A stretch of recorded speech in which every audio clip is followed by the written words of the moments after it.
How to determine good farmland. Identifying good farmland is a difficult task. There are many factors that you must take into account, not the least of which is your own personal goals and aspirations for the land. Wealthy individuals retiring to the country may envision rolling fields of wheat, whereas enterprising idealists may need shady groves for special cultivation.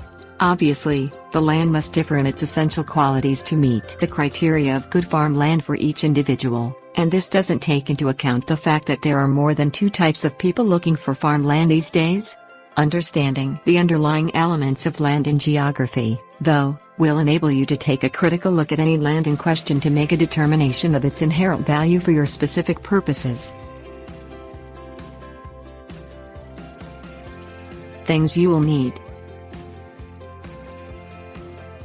binoculars, waterproof boots, 4 to 6 foot rebar or metal stake, steel mallet. Obtain permission from the current landowner to walk the entire property. Take a notepad and record the proportions of the landscape. How much is forested? How much is flat, level and open? Are there any ponds, and if so, how many and how large? Make note of any valleys, ravines or gulches that may not be suitable for your purposes, and be sure to deduct such land from your final acreage calculations. Feel the earth.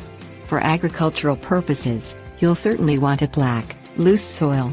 This is good for raising crops, but also for good drainage and for grass, which is essential for any livestock you may envision raising. Be sure to feel the earth at random throughout the property, not just in ideal locations which may have been heavily amended to reach their current quality level. Determine the subterranean landscape as best as you can.